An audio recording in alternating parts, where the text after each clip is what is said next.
Mungkin sebagian dari kalian sudah tahu orang ini, dan mungkin juga banyak yang belum tahu. Sebelum videonya berlanjut, pastikan buat kalian semua subscribe dulu guys. Dan jangan lupa untuk aktifkan notifikasi loncengnya, agar kalian tidak ketinggalan konten-konten menarik lainnya. Thank you guys.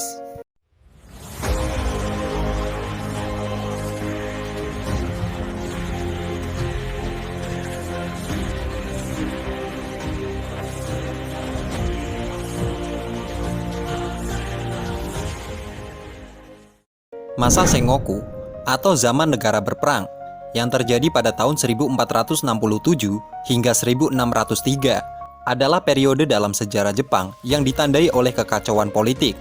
Periode ini dimulai dengan pecahnya Perang Onin yang terjadi pada 1467 hingga 1477 dan berakhir dengan penyatuan Jepang di bawah pemerintahan Tokugawa Ieyasu setelah pertempuran Sekigahara pada tahun 1600. Berikut adalah ringkasan tentang masa Sengoku. Periode Sengoku bermula dari melemahnya pemerintahan Shogun Ashikaga setelah Perang Onin. Konflik ini menyebabkan kehancuran Kyoto dan menandai dimulainya era kekacauan di seluruh Jepang. Kekuasaan Shogun semakin berkurang dan banyak daimyo atau tuan tanah feodal lokal mulai bertindak lebih mandiri, saling berperang untuk menguasai wilayah yang lebih luas. 1. Kekacauan dan perang. Banyak daimyo bertarung untuk memperluas wilayah mereka, yang menyebabkan pertempuran yang terus-menerus dan ketidakstabilan politik. Aliansi dibentuk dan dipecahkan dengan cepat, menciptakan situasi yang sangat tidak menentu. 2. Perubahan sosial dan ekonomi. Masa Sengoku juga melihat perubahan besar dalam masyarakat Jepang. Banyak petani yang menjadi samurai atau ronin samurai tanpa tuan, dan perdagangan internasional mulai berkembang, terutama dengan kedatangan pedagang dan misionaris Eropa. 3. Peningkatan teknologi militer. Penggunaan senjata api menjadi semakin umum selama periode ini. Pertempuran seringkali melibatkan strategi dan teknologi yang lebih canggih. Tokoh pentingnya adalah Oda Nobunaga, salah satu daimyo paling terkenal yang mulai menyatukan Jepang melalui kekuatan militer dan inovasi. Nobunaga dikenal karena penggunaan senjata api secara efektif dan berbagai reformasi yang memperkuat kekuasaannya. 2. Toyotomi Hideyoshi, jenderal utama Oda Nobunaga yang melanjutkan upaya penyatuan setelah kematian Nobunaga. Dia berhasil menaklukkan sebagian besar Jepang dan melakukan reformasi sosial dan administrasi yang signifikan. 3. Tokugawa Ieyasu, tokoh yang akhirnya menyelesaikan penyatuan Jepang setelah memenangkan pertempuran Sekigahara yang terjadi pada tahun 1600. Ieyasu mendirikan Keshogunan Tokugawa yang memerintah Jepang selama lebih dari 250 tahun, membawa periode Edo yang lebih damai dan stabil.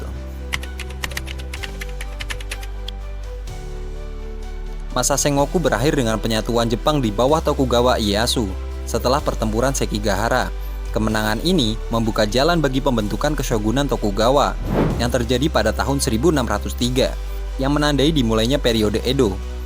Periode Edo adalah masa damai dan stabil yang berlangsung hingga restorasi Meiji yang terjadi pada tahun 1868. Masa Sengoku adalah salah satu periode paling dinamis dan penting dalam sejarah Jepang yang melihat perubahan besar dalam struktur politik, sosial, dan militer negara tersebut. Tokoh-tokoh seperti Oda Nobunaga, Toyotomi Hideyoshi, dan Tokugawa Ieyasu memainkan peran kunci dalam membentuk Jepang modern. Tokoh yang mau gue bahas adalah Oda Nobunaga guys. Oda Nobunaga adalah seorang daimyo Jepang yang terkenal sebagai salah satu tokoh utama dalam periode Sengoku, sebuah periode kekacauan dan perang saudara di Jepang. Berikut adalah kisah lengkapnya. Oda Nobunaga lahir pada 23 Juni 1534 di Kastil Nagoya di Provinsi Owari yang sekarang menjadi bagian dari prefektur Aichi. Dia adalah putra kedua dari Oda Nobuhide, seorang daimyo lokal yang menguasai sebagian besar wilayah Owari.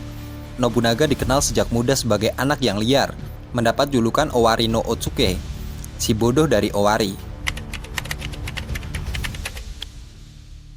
Setelah kematian ayahnya pada tahun 1551, Nobunaga mulai berjuang untuk mengkonsolidasikan kekuasaan keluarganya. Pada tahun 1559, dia berhasil menguasai seluruh provinsi Owari. Salah satu kemenangan awal yang signifikan adalah pertempuran Okehazama yang terjadi pada tahun 1560, di mana pasukan Nobunaga yang jauh lebih kecil berhasil mengalahkan pasukan Imagawa Yoshimoto yang lebih besar. Nobunaga kemudian bersekutu dengan Tokugawa Ieyasu dan mulai memperluas wilayah kekuasaannya ke seluruh Jepang Tengah. Dia menaklukkan berbagai daerah dan mengalahkan banyak musuh, termasuk klan Azai, klan Asakura, dan akhirnya klan Takeda. Oda Nobunaga dikenal sebagai inovator dan reformis. Dia memperkenalkan berbagai perubahan, seperti penghapusan monopoli dan pengurangan kekuasaan biarawan Buddha. Dia juga memperkenalkan teknologi militer baru, seperti penggunaan senjata api dalam pertempuran, yang sangat meningkatkan kekuatan militernya. Nobunaga juga mengembangkan hubungan diplomatik dengan beberapa kekuatan dari luar, termasuk misionaris Jesuit dari Portugal. Namun, kekuasaannya tidak bertahan lama. Pada tahun 1582, salah satu jenderalnya sendiri, yaitu Akechi Mitsuhide, mengkhianatinya. Dalam insiden Honnoji, Mitsuhide menyerang Nobunaga di kuil Honnoji di Kyoto. Nobunaga yang terpojok tanpa pilihan akhirnya melakukan seppuku, atau bunuh diri dengan cara samurai, untuk menghindari ditangkap oleh musuhnya. Meskipun hidupnya berakhir tragis, Oda Nobunaga memainkan peran penting dalam menyatukan Jepang dan mengakhiri periode Sengoku. Karyanya dilanjutkan oleh Toyotomi Hideyoshi dan Tokugawa Ieyasu, yang akhirnya menyatukan Jepang dan membawa perdamaian selama periode Edo. Oda Nobunaga dikenang sebagai salah satu tokoh paling penting dalam sejarah Jepang, yang visinya dan inovasinya membantu membentuk Jepang modern. Nobunaga adalah salah satu tokoh pertama di Jepang yang secara efektif menggunakan senjata api dalam pertempuran. Pada pertempuran Nagashino yang terjadi pada tahun 1575, Nobunaga menggunakan barisan senapan matchlock untuk mengalahkan pasukan kavaleri Takeda Katsuyori. Ini menunjukkan visinya yang inovatif dalam strategi militer. Nobunaga memperkenalkan berbagai reformasi yang mengubah struktur sosial dan ekonomi di Jepang. Dia menghapuskan banyak monopoli dan mempromosikan perdagangan bebas. Dia juga membangun pasar-pasar bebas dan menghancurkan banyak kuil Buddha yang memiliki kekuasaan politik. Meskipun terkenal sebagai panglima yang kejam, Nobunaga juga adalah pelindung seni dan budaya, seperti Kastil Azuchi, yang dikenal karena arsitekturnya yang maju dan dekorasinya yang indah. Nobunaga juga mendukung perkembangan upacara minum teh di Jepang. Nobunaga adalah salah satu pemimpin Jepang pertama yang membuka diri terhadap pengaruh Barat. Dia menyambut misionaris Jesuit seperti Francisco Xavier dan membuka jalur perdagangan dari pedagang Portugis. Nobunaga juga mempelajari dan mengadopsi teknologi militer Barat, termasuk penggunaan senjata api. Kematian Nobunaga sangat dramatis dan tragis.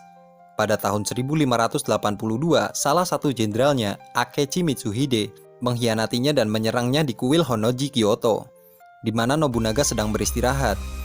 Nobunaga yang terpojok dan tanpa harapan melakukan seppuku atau bunuh diri ritual untuk menghindari ditangkap oleh musuhnya.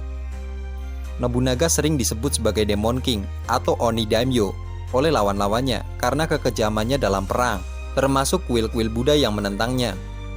Julukan ini mencerminkan ketakutan dan rasa hormat yang ditimbulkan oleh Nobunaga di kalangan sekutunya dan lawannya. Nobunaga adalah seorang penyanyi yang berbakat dan sering menyanyi untuk menghibur dirinya dan pasukannya. Lagu favoritnya adalah Atsumori, tentang seorang prajurit muda yang gugur dalam pertempuran. Lagu ini sering dia nyanyikan sebelum pertempuran besar, sebagai bentuk doa dan pengingat tentang kematian yang selalu mengintai. Nobunaga berasal dari keluarga Oda yang ambisius dan kompetitif. Meskipun menjadi pewaris utama setelah kematian ayahnya, dia harus berjuang melawan saudaranya, yaitu Oda Nobuyuki, yang juga mengklaim hak atas kepemimpinan keluarga. Nobunaga akhirnya mengalahkan dan membunuh saudaranya dalam pertempuran untuk memastikan posisinya sebagai pemimpin klan. Oda Nobunaga adalah sosok yang kompleks dan multidimensi, yang visinya dan tindakannya memberikan dampak yang mendalam terhadap sejarah Jepang. Terima kasih buat kalian sudah menonton dari awal sampai akhir guys. Jikalau kalian merasa konten ini bermanfaat, silahkan klik tombol subscribe, like, share, dan komen juga jikalau ada pertanyaan atau topik lain yang ingin kalian bahas.